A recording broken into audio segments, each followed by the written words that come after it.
Bienvenidos otra vez al curso Vida de Cristo 1.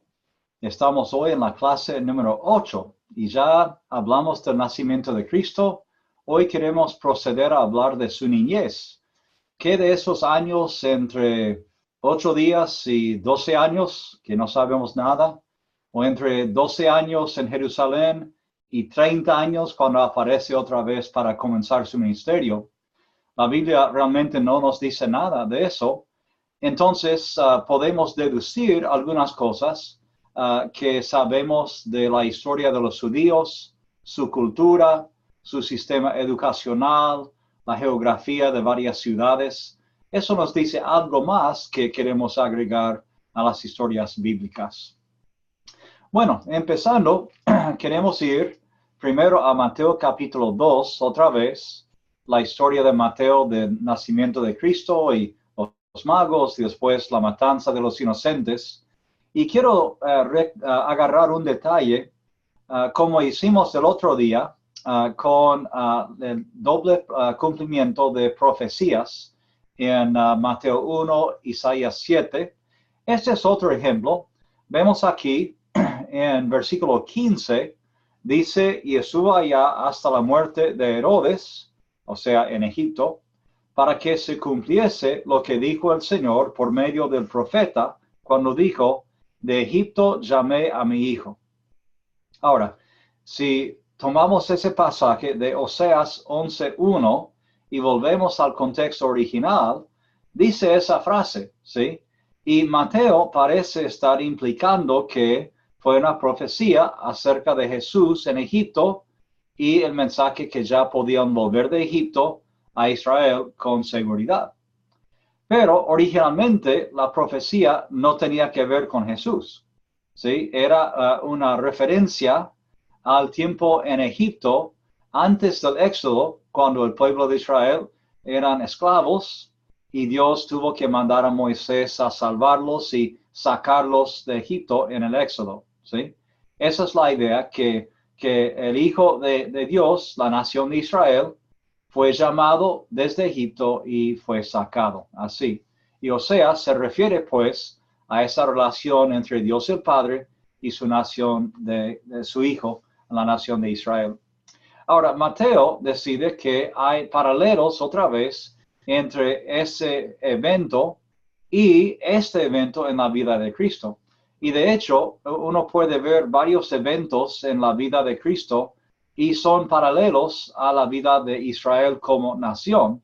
Entonces Mateo dice, bueno, es como el Éxodo y la nación de Israel. El Hijo de Dios, Jesús, está en Egipto y ahora Dios va a llamarlo y sacarlo desde Egipto, ¿sí? Entonces lo hace. Interesante. Otro pasaje aquí en Mateo, versículo 23, nos llama la atención. El último versículo del capítulo dice, y vino y habitó en la ciudad que se llama Nazaret, para que se cumpliese lo que fue dicho por los profetas, que habría de ser llamado Nazareno. Y uno mira esa parte donde dice llamado Nazareno y dice, wow, no hay profecía realmente que diga que será llamado Nazareno. Porque lo que pensamos cuando leemos eso es, sí, Jesús era del pueblo de Nazaret, por eso es llamado Nazareno, ¿no? Como alguien de Argentina es argentino, alguien de México, mexicano, alguien de Nazaret es nazareno, y por eso el nombre, la etiqueta ahí. Pero realmente es casi al revés ese nombre, y vamos a ver el por qué. Vayan conmigo, por favor, a Isaías 11, que es la conexión con este pasaje en Mateo 2:23. Y vemos que en Isaías 11 dice, saldrá una vara del tronco de Isaí, y un vástago retoñará de sus raíces. ¿Ok? Entonces uno con eso ya se da cuenta que hay una referencia a una imagen que es muy usada para Israel, que es la imagen del árbol de olivos, ¿sí? Que la nación de Israel es como un árbol de olivos, ¿no? Y hay que saber algo, que el árbol de olivos nunca muere, ¿sí? Parece que muere a veces, cada 100 años o 200 hasta 400 años, parece que muere, pero sus raíces son profundas y realmente nunca muere. Aun si uno lo mira y parece estar muerto, entonces uno lo corta casi hasta el suelo, ya el año siguiente nace de ese mismo tronco un retoño, o a veces renuevo o vástago, y de eso se forma un nuevo árbol. Y si uno pasa por el mismo árbol unos años después, ya es todo un árbol de olivos otra vez. Entonces, esa es una imagen para la nación de Israel. Aunque parece ser cortada como nación en el exilio, va a haber esperanza y Dios va a traer nueva vida de ese tronco que parece estar muerto. ¿Ok? Bueno, pasa el exilio, el árbol está cortado, parece muerto y hasta la gente misma se pregunta, ¿estamos muertos? ¿Ya terminaron las promesas de Dios? Y dice, no, va a haber una vara del tronco de Isaí y un vástago retoñará de sus raíces. Y después el versículo 2 sigue, y reposará sobre él, este retoño, este vástago, el espíritu de Jehová. Espíritu de sabiduría, inteligencia, consejo, poder, conocimiento y temor de Jehová. Y sigue, y es una profecía mesiánica acerca del Cristo venidero. ¿Sí? Ya entonces este vástago que sale del tronco, ya no estamos hablando de árboles, tampoco estamos hablando de la nación de Israel, es una profecía mesiánica. ¿Sí? Entonces es interesante ahí ver lo que significa. Voy a mostrarles aquí lo que es un netzer, ¿ok? Miren aquí, este es un árbol de olivos en Getsemaní. Los científicos han estudiado estos árboles en el Monte de Olivos, donde está el jardín de Getsemaní, y piensan que como 7 o tal vez 8 de los árboles pueden ser del tiempo de Cristo, y este es uno de ellos. ¿Sí? Fascinante pensar que tal vez Cristo mismo caminaba cerca de esto, lo tocaba esa última noche en Getsemaní. Este es un árbol de olivos en Nazaret, ¿sí? Y en hebreo la palabra para Nazaret es Natzrit. Natzrit viene de la palabra netzer. Si quieres apuntar, netzer es N-T-Z-E-R. N-T-Z-E-R, ¿ok? Bueno, este es un árbol mucho más joven que el otro, ¿sí? En Nazaret. Y esto es un árbol, un tronco que parece estar muerto. Uno mira eso y dice, ya no hay más vida en ese árbol. Pero miren, saqué otra foto del árbol en Nazaret y aquí vemos los retoños o vástagos que están saliendo del tronco de este árbol de olivos. Y esa es la imagen, que estos vástagos salen de troncos muertos, parecen, y traen la nueva vida. Y que el Mesías, si es un vástago, será nueva vida para la nación de Israel, y a través de este vástago, el Mesías, Dios cumplirá con todas sus promesas. Y obviamente es así, es como creemos nosotros. ¿Ok? Entonces tenemos la idea de que cuando los judíos empezaron a volver del exilio de Babilonia, empezaron a poblar los pueblos de Israel, de Galilea, como hablamos en el video acerca de Galilea. Y uno de los pueblos que fue poblado fue por un grupo de personas que creyeron que a través de ellos, su linaje, vendría el Mesías. A través de ellos vendría el netzer. Entonces ellos llamaron su pueblo Natzrit, porque creían que ellos eran el pueblo del netzer. Y el netzer, el Mesías, vendría por ellos. ¿Ok? Entonces fundaron a Natzrit así, con esa idea, que el netzer vendría. Entonces, si miramos otra vez la referencia en Mateo 2, lo que vemos es que a Cristo es llamado Nazareno porque Él es el netzer, ¿sí? Entonces, en vez de ser llamado Nazareno porque Él viene de Nazaret, La realidad es que Nazaret es llamado así porque de Nazaret viene el Netzer, ¿sí? O sea que el Netzer da el nombre al pueblo, no el pueblo a Jesús. Interesante, es totalmente al revés de lo que uno pensaba. ¿Ok? Muy bien, bueno, seguimos adelante. Quiero mostrarles algunas fotos de Nazaret hoy en día, un pueblo de como 100,000 personas. Muchos árabes viven allá, judíos seculares árabes, a veces árabes musulmanes, hay árabes cristianos también. Y de hecho, la población de cristianos segundo más grande de Israel, después de Belén, se encuentra en Nazaret. Y creo que hay una iglesia de Cristo en Israel y está en Nazaret. ¿Ok? Así que un pueblo bastante activo hoy en día.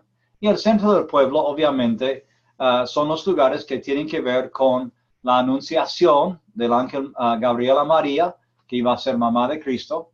Y esta es la iglesia construida para recordar el evento. Y como les mencioné, la puerta de esta iglesia es fascinante porque tiene escenas de la vida y ministerio de Jesús talladas en la puerta misma. Después, cerca de este lugar, en Nazaret, han creado un pueblo viviente, se llama, y está en internet, uno puede mirarlo un poco más ahí, pero uno puede ir y hay tours que uno toma y explican cómo era el pueblo de Nazaret en el tiempo de Cristo, las cosas que él y su familia hubieran hecho viviendo en el pueblo pequeño en ese tiempo. Y creen que han encontrado sino la cueva exacta, la cueva cerca de donde tal vez vivía Jesús con su familia. En este pueblo, pues, uno tiene imágenes del tiempo de Cristo. Esto es un taller de un carpintero, y justamente este hombre que es el carpintero nos mostraba cómo se usaban varias herramientas del tiempo. Curiosamente se llamaba José, vayan a saber. Después, en otra sala de esa misma casa, una mujer que sabía hacer hilo y cómo tejer hilo y producir ropa y camisas y todo eso. Y ven más de cerca algo de ese hilo con colores que vienen teñidos por plantas, hierbas que están cerca de Nazaret, colores originales ahí. Fascinante como ella podía hacerlo todo muy bien. Y después, en otra sección del pueblo viviente, como el burro y que los hombres podían trillar el trigo, así, y vemos algunas herramientas ahí para trillar, y ya saliendo brevemente a un lugar donde están aventando el trigo, dejando que el viento se lleve la paja, pues es parte del proceso también que hacían en Nazaret, en la cosecha. También han encontrado en Nazaret el lagar original, donde pisaban las uvas para ya empezar a preparar el vino, y tal vez este es el lagar del tiempo de Cristo, y si él participaba en las fiestas y las actividades conectadas con la preparación de vino, tal vez Cristo mismo estaba en este lagar. Y estas son jarras que son típicas, no son originales, pero son parecidas a las jarras del tiempo de Cristo que usaban para colectar el jugo o el vino. Otra jarra aquí se ve en la sinagoga recreada de Nazaret, en que guardaban a veces los rollos que usaban en la sinagoga durante los servicios, como hablamos en el tiempo de Lucas 4 en Nazaret, esa historia. Entonces estamos en esa sinagoga recreada de Nazaret, pensando en Lucas 4, ¿sí? Y ya los bancos que hablamos de la sinagoga, los pilares, la sala central, las ventanas muy alto para luz y para circulación de aire, y la puerta misma de la entrada. No es muy grande para nada, pero da una idea de cómo hubiera sido una sinagoga y tal vez parecida a la que Cristo ocupaba en su tiempo. Entonces, un poco de trasfondo acerca de Nazaret. Bueno, ahora queremos ir a Lucas otra vez, una historia bastante importante de cuando Jesús tenía ya 12 años, ¿sí? Ya entre 8 días y 12 años no sabemos nada. Este es el próximo evento que vemos. Empezando en versículo 41, pues dice, iban sus padres todos los años a Jerusalén en la fiesta de la Pascua, y cuando tuvo 12 años subieron a Jerusalén conforme a la costumbre de la fiesta. Al regresar ellos, acabada la fiesta, se quedó el niño Jesús en Jerusalén sin que lo supiesen José y su madre. Y pensando que estaba entre la compañía, anduvieron camino de un día y le buscaban entre los parientes y los conocidos, pero como no le hallaron, volvieron a Jerusalén buscándole. Y aconteció que 3 días después le hallaron en el templo, sentado en medio de los doctores de la ley, oyéndoles y preguntándoles. Y todos los que le oían se maravillaban de su inteligencia y de sus respuestas. Cuando le vieron, se sorprendieron, y le dijo su madre, Hijo, ¿por qué nos has hecho así? He aquí tu padre y yo te hemos buscado con angustia. Entonces se les dijo, ¿por qué me buscabais? ¿No sabíais que en los negocios de mi padre me es necesario estar? Mas ellos no entendieron las palabras que les habló. Y descendió con ellos y volvió a Nazaret y estaba sujeto a ellos. Y su madre guardaba todas estas cosas en su corazón. Y Jesús crecía en sabiduría y en estatura y en gracia para con Dios y los hombres. Una historia otra vez bien conocida. Y si ustedes son padres, tal vez hay un par de preguntas que surgen. Y una pregunta es, ¿cómo podría haber pasado esto?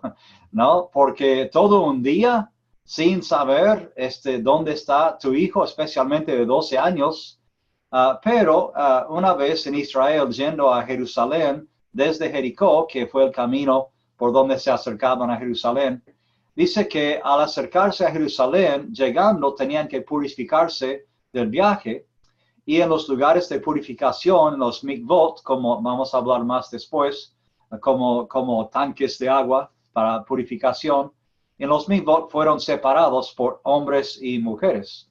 Entonces dicen que fuera de Jerusalén, antes de subir a los mikvot, pues hubieran separado en grupos de hombres y mujeres, ¿no? Y que volviendo de Jerusalén hacia el norte harían lo mismo saliendo de la ciudad. Entonces es más posible que tal vez José pensaba que Jesús, como niño de 12, estaba con su mamá, y la mamá pensando que estaba con su padre, y no podían confirmar entre sí. Y llegan la primera noche, ya se junta el grupo otra vez, y se dan cuenta que no está. Y vuelven, que es un viaje duro, es una subida bastante precipita a Jerusalén desde Jericó, camino largo, a muchos kilómetros, pero llegan finalmente y no puedo imaginar los pensamientos en el corazón de María y José durante ese tiempo. Cualquier padre o madre que ha perdido a un niño aún por 3 minutos, wow, es un sentimiento terrible. Y un comediante cristiano dijo una vez, María debe estar pensando, Dios mismo me entregó su hijo para criar y proteger y lo he perdido. ¿Qué voy a decir? ¿Qué voy a hacer? ¿No? Pero finalmente le encuentran en el templo, donde un buen judío debería estar, un buen chico, y es más que todos están muy bien impactados por Cristo, por su comportamiento, por sus preguntas y su inteligencia. Entonces, ya como madre o padre, la reacción típica, ¿no? Es primero alivio profundo y después algo de enojo. Entonces regaña a su hijo, ¿y por qué nos has hecho esto? Y él ya no contesta nada y va con ellos con respeto, ¿no? Y dice que creció en toda forma después. Entonces uno se imagina, wow, ¿cómo hubiera sido eso, vivir? Ok, después de eso, no sabemos más nada de él hasta los 30 años, cuando comienza su ministerio. Pero cuando pensamos en su niñez, una pregunta que surge es, ¿cuándo es que supo o empezó a saber o pensar que era Dios. Y después ese desarrollo de mente, de acciones, ¿cómo es que fue vista? ¿No? Y entonces tengo esta pregunta que he hecho. ¿Qué dirían ustedes acerca de esto? ¿Cristo fue qué?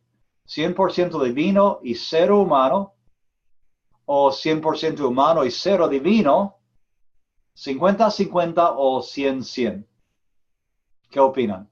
Pueden hacer una pausa y hablarlo si quieren. Bueno, no sé qué pusieron, pero obviamente no tenemos la respuesta perfecta. Pero sabemos que el propósito de venir aquí al mundo fue la encarnación, o sea, fue poder llegar y experimentar la vida humana. Sabemos que fue humano. Entonces, si dice que estaba sujeto a toda tentación de los seres humanos, Hebreos 4, sin pecar, ¿sí? Entonces, sabemos que fue humano y a la vez él mismo dijo que era divino. Entonces decimos, ¿y cómo fue esa mezcla en su vida y en su ministerio? ¿Sí? Y especialmente cuando empezó a saber y a aprovechar de la forma que Dios quería. Si creemos el Evangelio de Tomás, como mencionamos en una clase anterior, hay historias de él que usaba sus poderes milagrosos de niño. Y es posible que haya tenido esos poderes que tal vez desde hace muy joven María le decía, tú Jesús, tú eres concebido del Espíritu Santo, tú eres hijo de Dios, tienes una misión especial.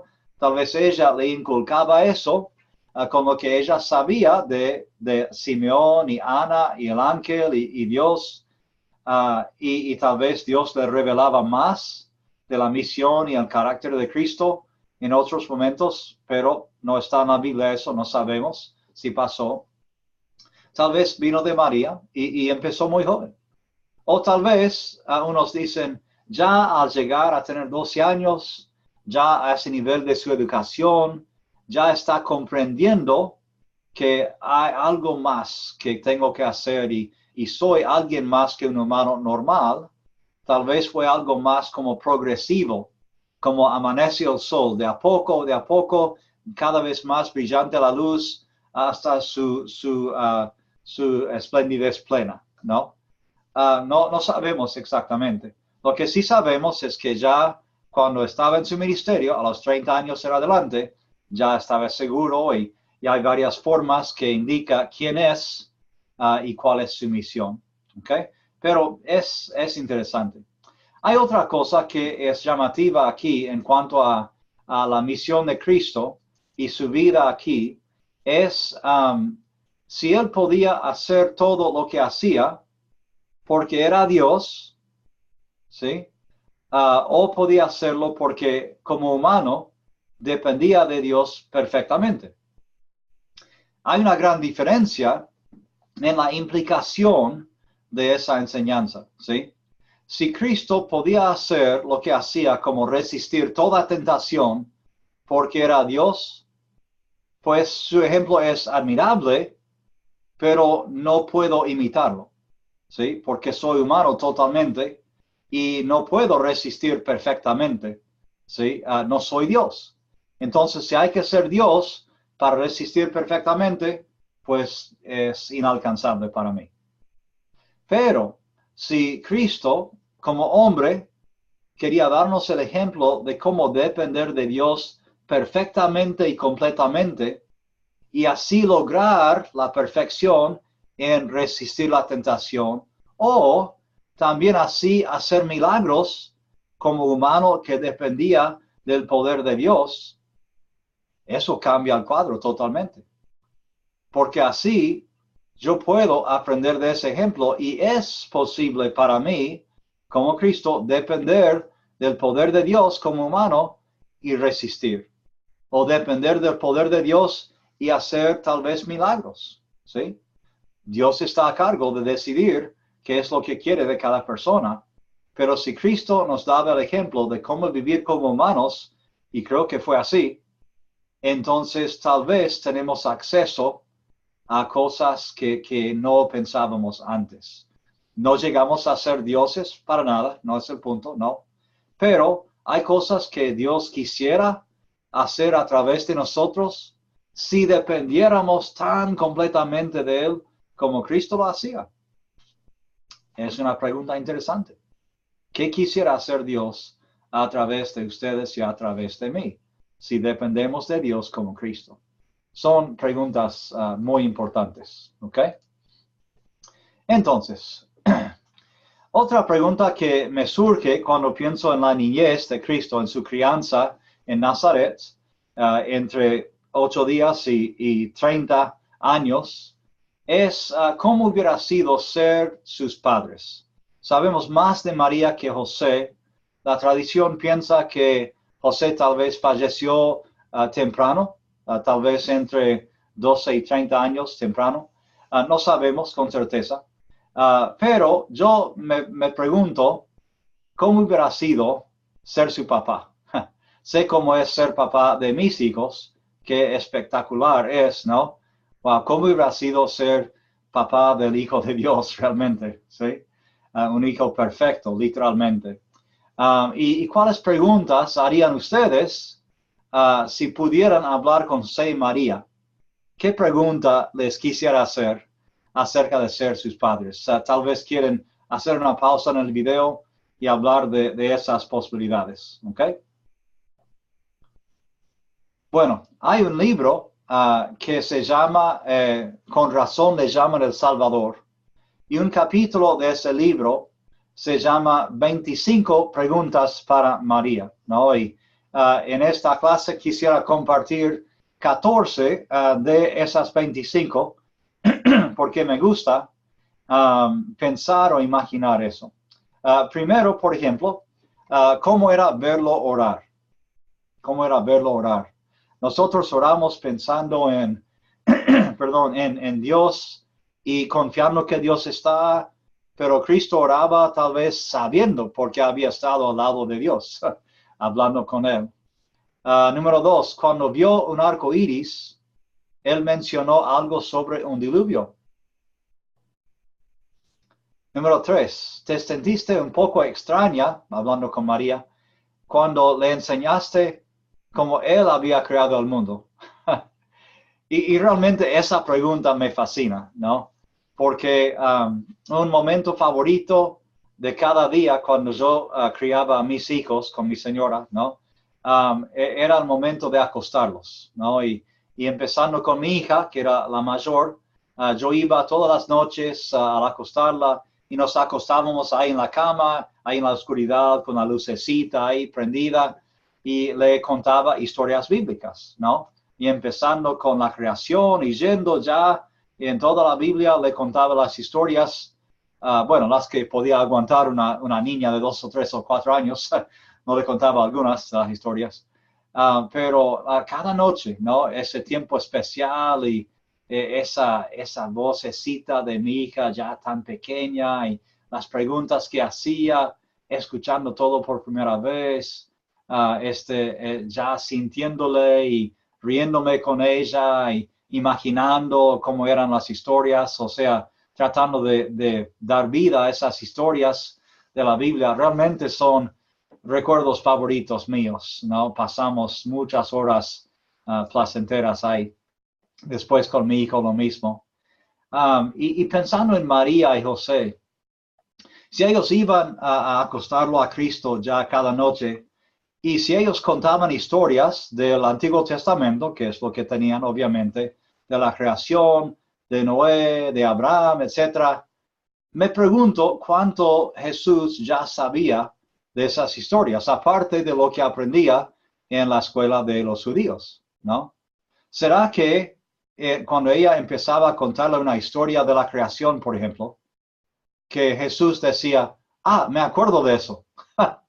Sí, porque dice Juan 1:1, en el principio era la palabra y la palabra era con Dios y la palabra era Dios, ¿o sí? Y está hablando de Cristo. Cristo estaba con Dios en el comienzo, en la creación. Entonces, había momentos en que María decía, bueno, tú sabes que Dios creó el mundo y los animales, y Jesús dice, Sí, y te cuento cómo creamos la jirafa juntos. O algo así. Creamos el león y después el gato y los comparamos. O sea, wow, qué fascinante sería. O si él decía, sí, me acuerdo cuando Dios pidió a Abraham que sacrificara a Isaac y al final no lo sacrificó, pero lo miraba a Isaac y sabía que algún día yo iba a tener que ir a sacrificarme y morir. Lo que Dios no pidió al final de Abraham, me pidió a mí. Y aquí estoy para empezar esa misión. Me pregunto si esos pensamientos estaban en la mente de Jesús como niño o como un joven, tal vez ya adolescente, ya dándose cuenta de su misión, preparándose, si ya tenía recuerdos de esos momentos compartidos con el Padre en el cielo. U otra cosa que mencionamos con Melquisedec, que vuelve de rescatar a su sobrino Lot y pasa por Jerusalén, y ahí está con Melquisedec Abraham, y él, Abraham, ofrece algo al Melquisedec. Y si es cierto que, como algunos creen, Melquisedec fue Cristo disfrazado, entonces, si Jesús recordaba encontrarse cara a cara con Abraham fuera de Salem en ese momento. O sea, son cosas que no sabemos, pero me encanta imaginar esas escenas en la juventud de Cristo. Me pregunto, ¿cuándo fue el momento que María dejó de enseñarle a Jesús y él empezó a enseñarle a ella? ¿Sí? Dándose cuenta de quién era, cuándo es que ya cambió esa dinámica entre ellos. Así que para mí la pregunta 3, muy importante, muy interesante. Número 4, él actuó diferente cuando llevaban una oveja al matadero. ¿Alguna vez pensaste que el Dios a quien orabas, María, dormía bajo tu propio techo? ¿Alguna vez intentaste contar las estrellas con él y lo lograron? ¿Lo hicieron? ¿Alguna vez volvió a casa con un ojo negro? Y uno se pregunta, ¿no? Si estaba en una pelea alguna vez y si fue así, fue protegiendo a alguien inocente, a alguien más débil, sería natural tal vez. ¿Cómo le fue con sus estudios en la escuela?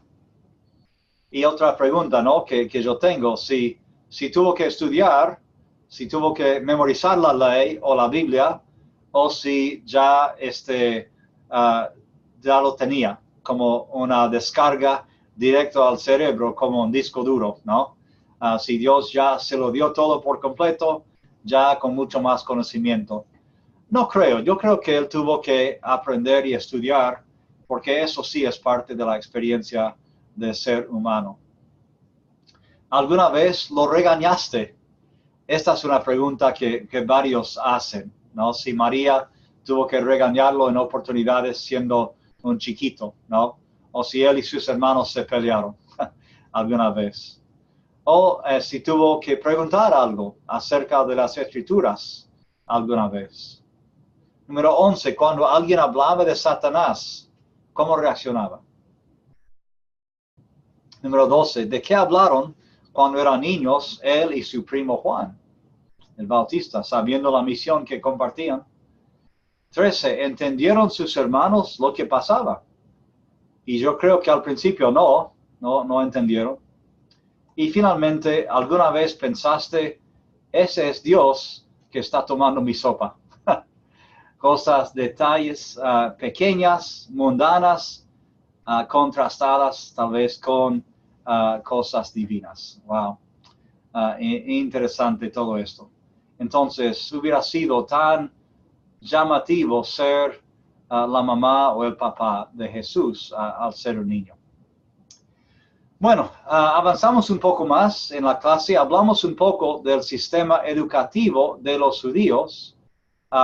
Obviamente no tenemos, por ejemplo, muchos detalles de su educación, pero sí sabemos lo que hacen los judíos y han hecho por siglos entrenando a sus jóvenes. Y sabemos, por ejemplo, que las chicas empezaban las clases más o menos a los 5 años y ellas se enfocaban en memorizar los proverbios, los salmos y el libro de Deuteronomio, tal vez por ser la segunda vez que se dio la ley.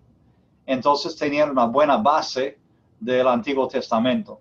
Y vemos que en el ministerio de Cristo, a veces cuando habla con grupos de mujeres, cuando cita pasajes, cita los salmos, por ejemplo, porque ellas habrán estudiado y ellas van a conectar con esos pasajes de los salmos que ya conocen.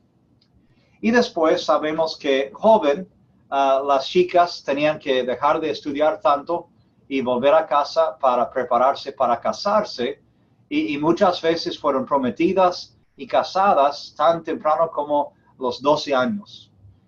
Tenían que ya estar listas a casarse, y a veces con hombres de 20 o 30 años, tan joven. Muy diferente para esas chicas. ¿Okay? Después tenemos los varones. Voy a saltar aquí. Y tenían 3 niveles de educación. Primero, también comenzaban los niños a los 5 años, y entre los 5 y 12 años, su meta era memorizar toda la Torá, o sea, el Pentateuco, Génesis a Deuteronomio, entre los años de 5 y 12 años de edad. ¿Okay? Y si alcanzaban esa meta, pues parte del premio fue ir a Jerusalén para festejar la Pascua con la familia y tal vez participar en sacrificar la oveja y empezar a asumir su papel como un adulto en la familia, ya a esa edad, parecido a lo que hacen hoy con las bar mitzvah o bat mitzvah para las niñas. Eso de 12, 13 años ya empiezan la próxima etapa de su vida en la nación judía. ¿Ok? Entonces, primer nivel fue memorizar la Torá. Si ellos no alcanzaban esa meta, pues ya terminaron sus estudios formales y ellos volvían para empezar a aprender el oficio de su padre y trabajar al lado de sus padres. Entonces vemos a Santiago y a Juan, a Pedro, etcétera, que ya están trabajando. No sabemos si terminaron el primer nivel y después dejaron, o si siguieron. No sabemos las edades y su situación, pero ya vemos que están con sus padres trabajando. Ahora, el segundo nivel de educación para los muchachos entre 12 y 15 años fue el Bet Midrash. Como hablamos, un nombre para la sinagoga, ¿sí? Bet, B-E-T, Midrash, M-I-D-R-A-S-H,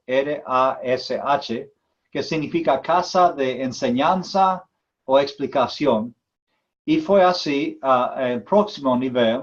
Los que lograron memorizar la Torá seguían memorizando la Torá y también el resto del Antiguo Testamento, ¿sí? Otros libros del Tanakh, como llamaban el Antiguo Testamento.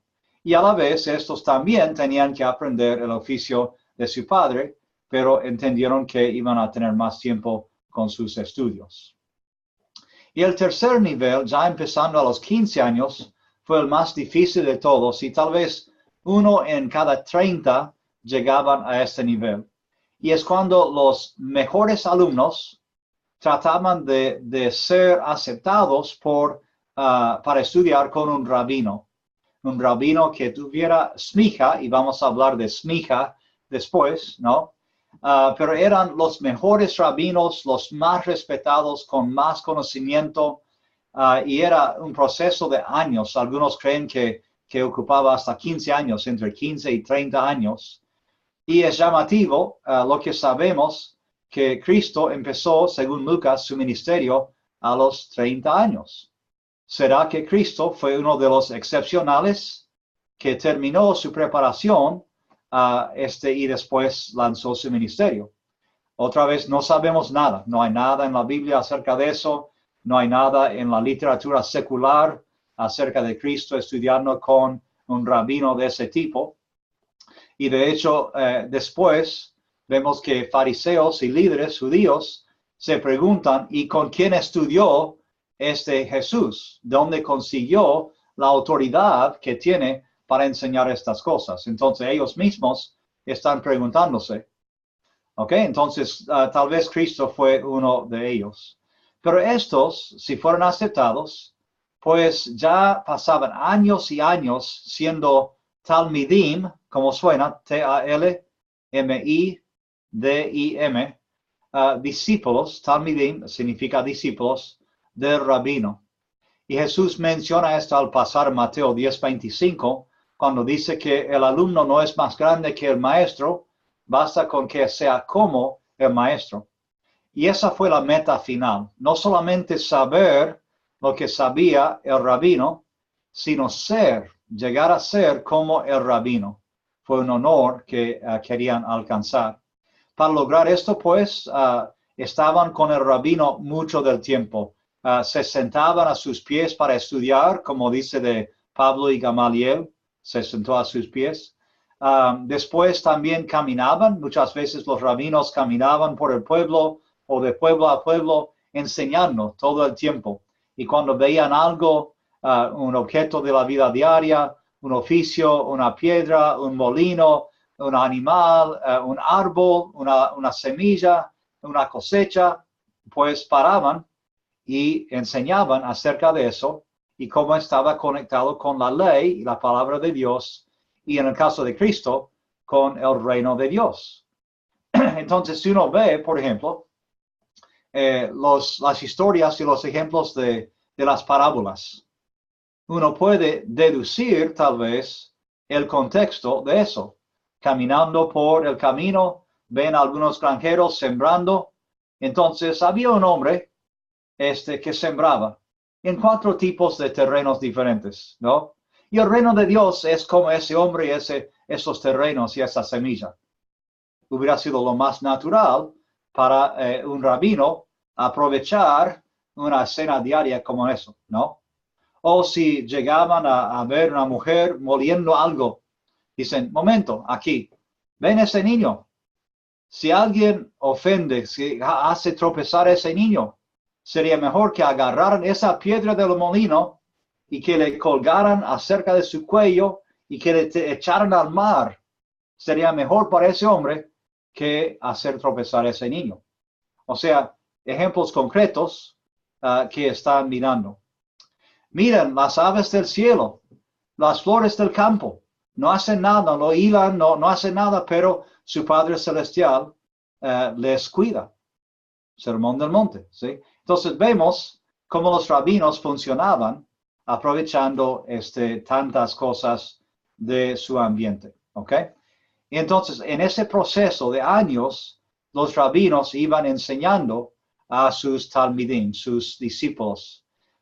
Comían mucho del tiempo con él, dormían en el mismo lugar con él, estaban mucho tiempo con él. Tal vez tenían recesos en el invierno, tal vez estaban ya adentro en vez de fuera, pero hacían todo, oraban juntos, bendecían juntos. Un dicho que tenían fue que querían estar tan cerca al rabino que cuando él caminaba estaban cubiertos con su polvo. Esa fue la idea de querer imitar tanto. Y según lo que entendemos, tal vez solo 1 de 1000 llegaba a este nivel. ¿Ok? Bien. Bueno, un detalle más de la juventud de Cristo que queremos destacar y es su oficio. Hablamos de la ciudad de Séforis. Quiero ya avanzar esto. Y mostramos las fotos de Séforis y hablamos de la posibilidad de que Cristo y José, su padre, hayan trabajado construyendo la ciudad de Séforis, que fue la capital de Galilea en el tiempo que vivía Cristo ahí. Y si es así, muy cerca de Nazaret, como 5 kilómetros, si es así, hubieran pasado meses o tal vez años trabajando en esa ciudad. Y uno pregunta, ahora, ¿qué fue el oficio de Cristo otra vez? Y es que normalmente pensamos es un carpintero. Pero si han estado en Israel y han mirado los campos y el paisaje, uno ve que casi no hay árboles, hay muchos árboles de olivo que la madera realmente no sirve para construir muebles o puertas o casas. Los cedros están en Líbano, más al norte. No hay tantos cedros. Entonces, lo que hay para construir casas y muchas otras cosas es piedra, ¿sí? Y uno va por cualquier lado, está lleno de piedras. Casi no veo cómo cultivan la tierra a veces. Hay tantas piedras por todos lados, ¿no? Entonces, algunos creen que el oficio de Cristo no es tanto carpintero, sino constructor, casi como albañil, diríamos. No sé si albañil comunica todo lo que era. Albañil para mí en Argentina era uno que trabajaba con ladrillos o tal vez inclusive con concreto, ¿sí? Pero esto incluye trabajar con también piedras, ¿sí? Y la palabra en griego para este oficio es tectón, ¿sí? Tekton, y significaba un constructor maestro, ¿sí? De gran habilidad, sea que trabajaba con piedras o con madera. Tal vez Jesús también hacía algo de madera, pero más hubiera hecho con piedras. Y en hebreo, la misma palabra es sapatim, S-A-P-A-T-I-M, y significaba lo mismo, constructor de gran habilidad, ¿ok? Entonces, cuando uno está ahí y ve que la mayoría de las estructuras están hechas de piedra, es más probable que Cristo haya trabajado con piedras. Ahora, dándoles un poco una pregunta pequeña, así un examen pequeño, piensen en el futuro, lo que haría Cristo en su ministerio y cómo sería describido Cristo en las cartas de Pablo y Pedro, por ejemplo. ¿Cuáles son algunas descripciones de Cristo? Piensen un momento. ¿Ok? Una podría ser, Él es la piedra viva. ¿Sí? La piedra viva. Otro es, Él es la roca.